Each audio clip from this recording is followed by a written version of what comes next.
does your diet change between just general training and then the lead up to, say, a big race? I changed my diet 4 years ago. I found out that if you're going to train, you're going to have to also eat properly. So the myth that, oh, but you're running, you can eat anything. Yeah, you're going to burn these calories off. It's the contrary. You have to be very careful when you're training. It's perhaps on that 1 week in the year when I'm not actually training that I can eat whatever I want. But when I'm on my program, I'm very serious about it.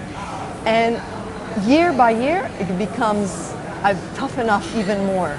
So at first, I took out the carbs. Yes, took out the carbs, and I am an endurance runner. Yeah. So I remember my coach telling me, "What did you have for dinner?" And I said, "Oh, vegetable curry." He said, "Curry? What did you eat it with?" I said, "Rice." "What do you mean rice? Rice is sugar. It's white rice is the worst thing. It's as bad as white bread, you know. So have curry without rice."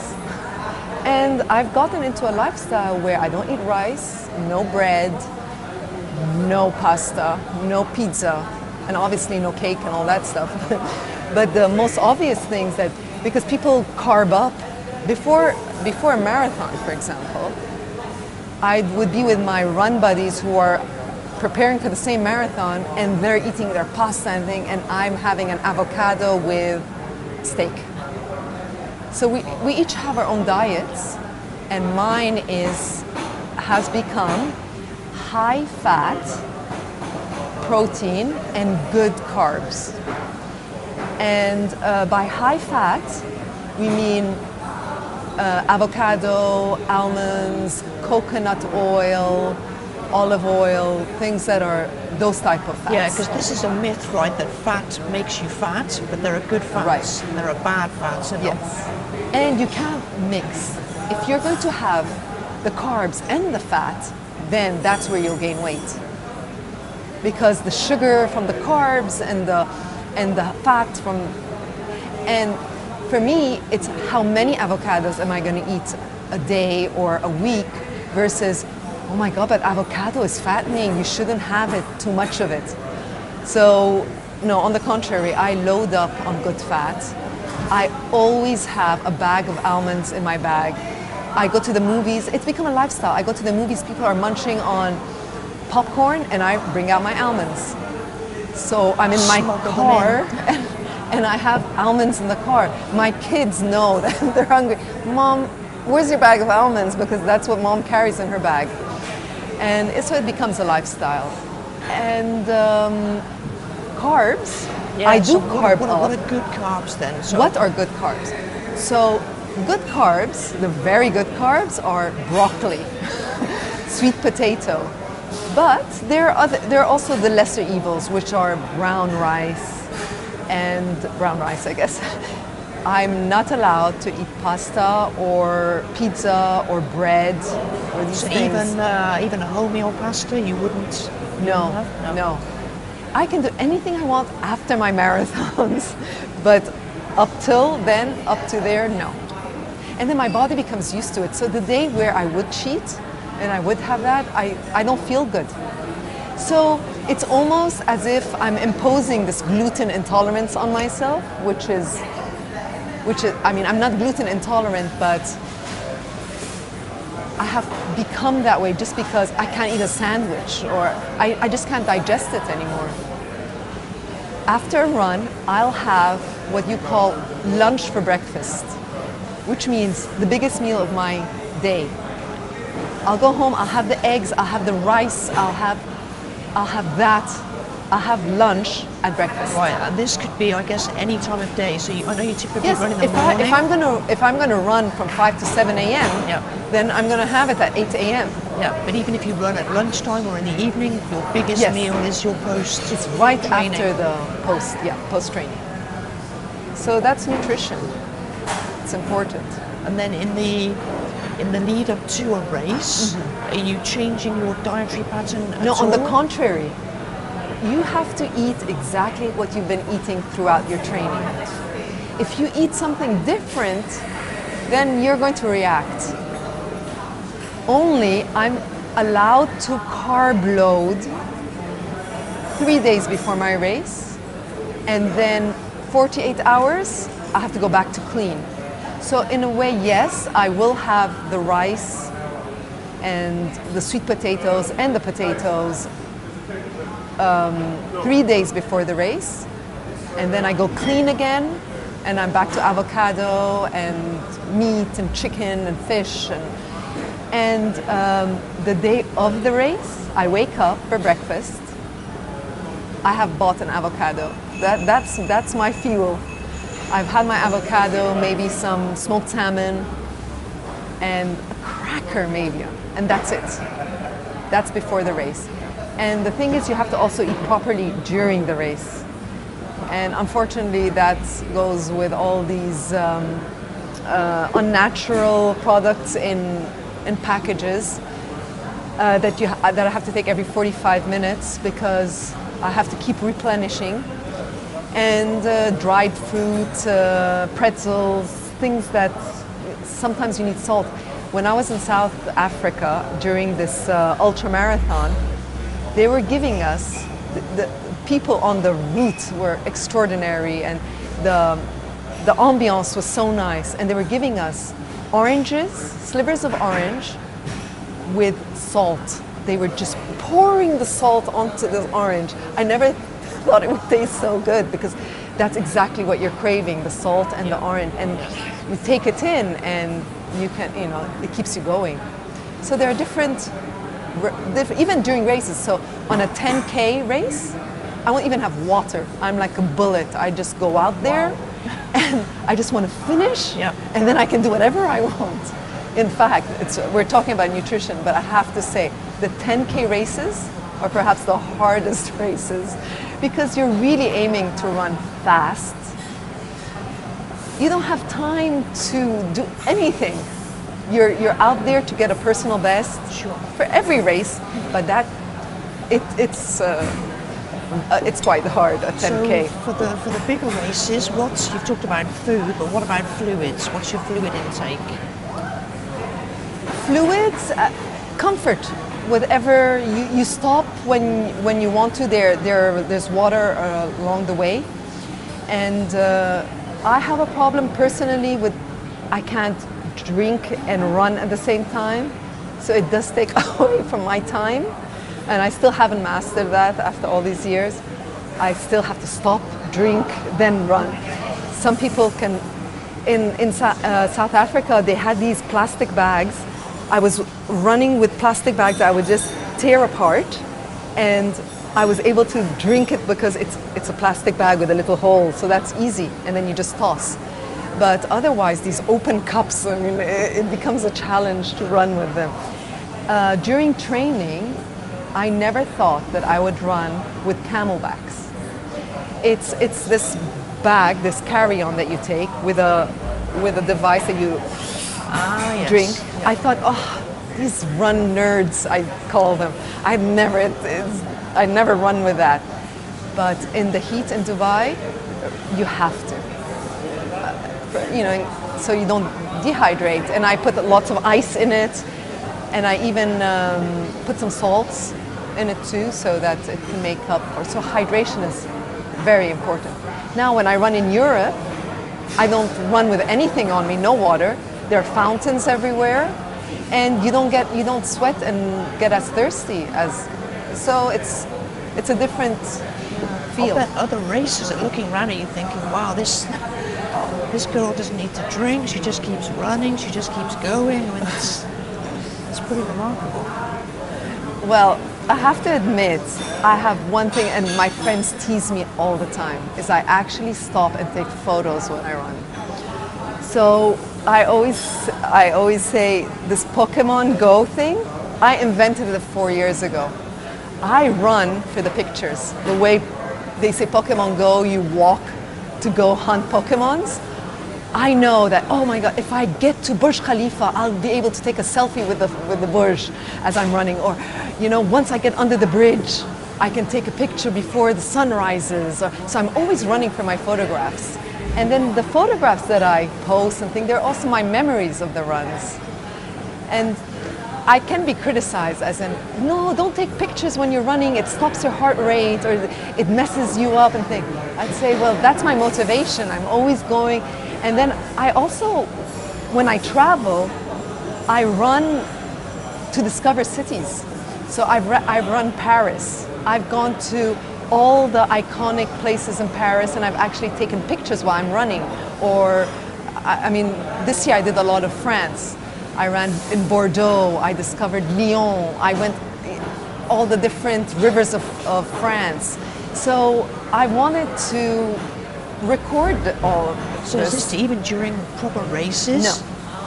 Okay. Except for the ones where the slopes are so high that you're actually walking and you're saying, what am I doing here? Let me just take one photo to show the world that how bad the slope is, or to show the ambiance, or just, so sometimes, That would be the Swiss race, I guess, yeah? Yes.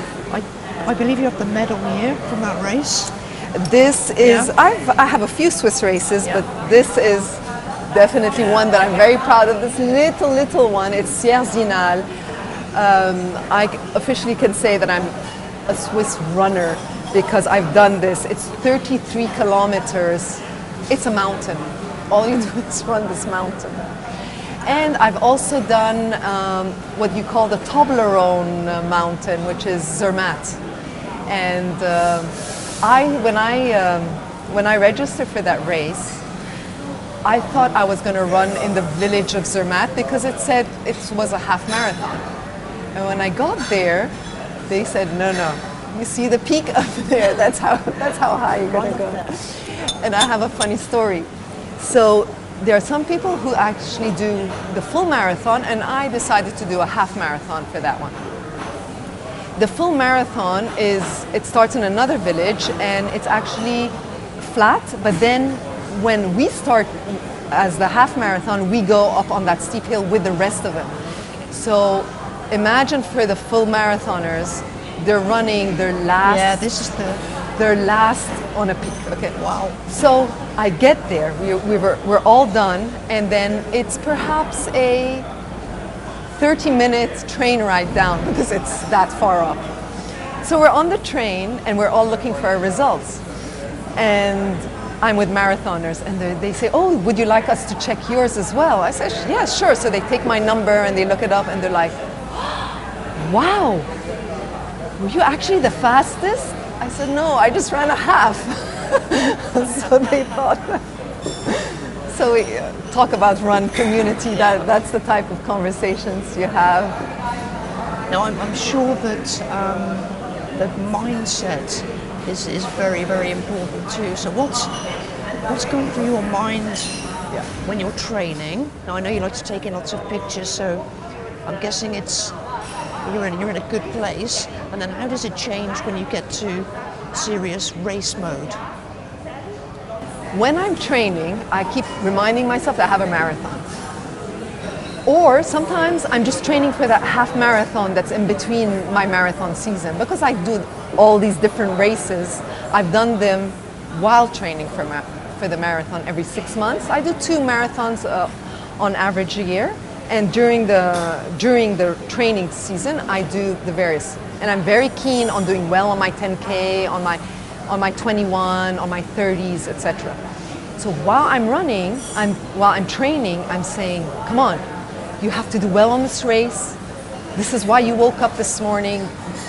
So you're focused and it's all part of your end goal. Yes, but when I'm at the race and I'm going through my difficult moments, I said, you've done all that training.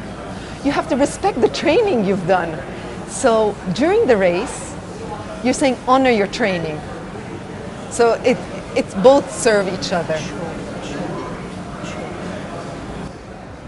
And in terms of the difference between training here and training overseas, of course the weather is going to be different, but do you find that just things as simple as getting the right food products. I'm sorry? The right diet. Is there a difference with the availability of different fruits, vegetables that are a staple part of your diet? Have you ever had any instances where you've been overseas and you haven't been able to get hold of, say, avocados or sweet potatoes, anything like that? In 4 years, I've done a lot of traveling, and one of the trips that I went on was Vietnam, and I actually ran in Vietnam. I insist on running wherever I go. And I just figure out the day I arrive, and then the culture also of the city, the people are not used to seeing runners, you know. But in Vietnam, there's lots of vegetables and things, but everything is noodle based. And I just splurged. So that was the difference. Otherwise, no, I kind of find my staples everywhere. When I'm in Europe, I tend to be a little less tough, and I'll have a croissant on a Sunday because that's where I am, or a pizza in Italy. I mean, how can you not, right? So one can make exceptions, dietary exceptions, but I would say I'm very fortunate because I spent 2 months in Europe, summer months. So I'm not in Dubai on the very difficult months of July and August. Lucky you. So I actually run in June and I run in September, and those are tough months. But July and August, I'm in Europe and I'm running in wilderness, by lakes, in forests. I go up mountains, Mediterranean climate as well. So I'm fortunate in that way. And then when my peers in Europe are cold in the winter, I am running in beautiful blue skies in Dubai. We rarely have to think about rain and pouring rain. I have friends in Europe who wake up to pouring rain and say, how do I get this run done? Or winters, snowing in Boston, for example, or in Canada. How do people do that? So, you know, we get our challenge in Dubai to run in the heat, but then the rest of the year it's just perfect. Now, you mentioned at the start of our interview that sports has kind of been a very generational thing in your family, and I believe that your son is quite an accomplished golfer. So can you tell us a bit more about how he's getting on and how he actually got into playing the sport? I have a huge smile for my son. I'm very proud of him. He is so passionate about golf. On the paternal side, my paternal side, we've been playing it for 3 generations. As far as he goes, he developed such a passion that he would wake up before school every day and go to the range and then practice. And then Dubai has such good facilities. The UAE they have tournaments for juniors, so he really got involved. So involved did he get that it was getting in the thing of his studies. So we thought, let's combine studies and golf. And now he's in France, he's in a golf academy, and he's preparing for his French baccalaureate, and he's combining both. And this summer I spent 2 months going around with him all over France so that he could actually get a national position in and then he's planning to go for a golf scholarship in the United States. So that's in the future. Now I have other 2 children, and I'm very proud of my daughter, and she's a triathlete. And She's following in Mom's footsteps. well, I would say even better, because to combine the 3 sports is a challenge I would never be able to do, just technically. To get on that bike and then to swim and then to run all in once, and the transitions, and I follow her, I go with her, I'm a good swimmer myself, I'm a good runner, but the bike part. And she's part of a team here in Dubai called Starfish, and they're doing so well. I'm really proud of her. I guess my children have begun to run much earlier than I did. That's one thing, that they participate in the 3K runs, and I'm telling them, I'm encouraging, I say a 10K run for all three of them would be their type of marathon. So that's in the near future, I hope. So you, as we've discovered, you got into this quite late in life, and Yes. you're just certainly making up for lost time. But so if you could now speak to your 18-year-old self, Yes. and give young Yasmine one piece of advice, what would that be? Well, I recently went back to Boston. Boston is where I studied. And I never ran in Boston. I remember I would drive around. I just studied. I barely started step aerobics there or something. So I would drive around Boston and I would see the runners, because it's really a running city.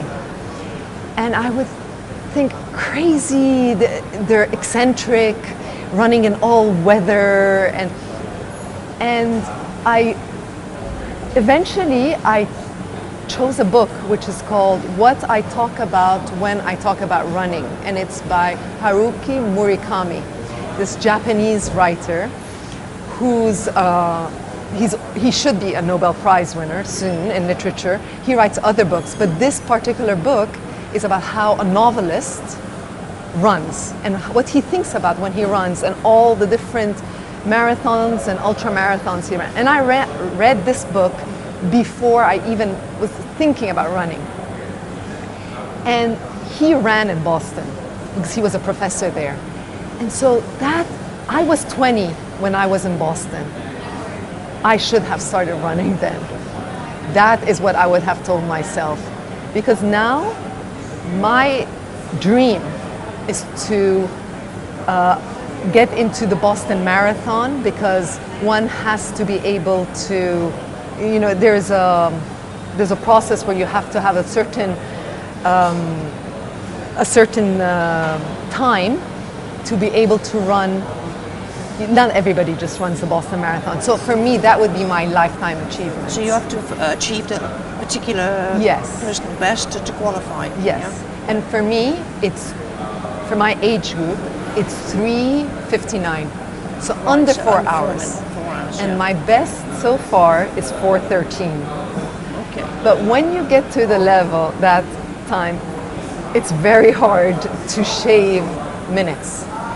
So I hope that in this marathon, I can perhaps get to that goal and then apply for Boston, and then I would have done a full circle, and I would have gotten back to that, I wish I had started. Yeah, because it's almost as if you subconsciously knew you were going to run because you read this book. You were in a city where running was Yes. a big deal, but yet it still took Yeah, years to... I guess it was in my subconscious there, so maybe it was a natural thing to go out there. And like many say, but running is boring, or I don't have time to run, so it happened at the right time in my life. I mean, the kids had grown, so I could actually leave them for 2 hours or 3 hours at a time and just go run. So that in itself is, they're no longer babies. Even though I know parents run with strollers and do that as well. So it just fit perfectly now. So your next race is a big one then, if that's the target is to get Yes. below 4 hours so that Boston can be a possibility. So when is your next race? My next race is on November 13th. November 13th. And we'll see how I do then. And then I have already planned for another race in May, another marathon, just because Boston would be in March of the year following. Right. So I have to keep active. Yes. And I wouldn't be able to run without a close target. So I have to say, and also give myself another chance. So if it doesn't happen, then I also have May. Yes, yeah, that makes sense. Yeah. That makes sense. So for the people that are watching that want to know more about you, your training, maybe pick up some tips from you, how can these guys stay in touch with you? Well, I'm a blogger. I'm PinkTaxiBlogger. I have a blog, www.PinkTaxiBlogger, but it stopped at I've become a Pink Taxi runner. And as a result, now I'm tweeting. I'm always on Twitter and only on Twitter. With my handle is PinkTaxiBlogger, and I'm there most hours of the day except for the required sleep and the required run times. So you can always find me there, and I'm always willing to interact and encourage those who want to do what I'm doing. And I recommend it. Anyone can really start it, but you have to be serious about it and committed and motivated, and there you go. I think those are the things to make you a runner. Great. Well, Yasmine, it's been an absolute pleasure. Thank you so much for sharing not just the tips and advice and accomplishments, but also your life's journey. As we say on Sports Reel, it's all about bringing your A game, and you certainly brought it today. And I know that every day when you're training and running, you're giving your very, very best. So thank you very much, and we look forward to finding out how you get on in your next marathon, and hopefully we'll see you in Boston soon. Yes, exactly. Thank you very much.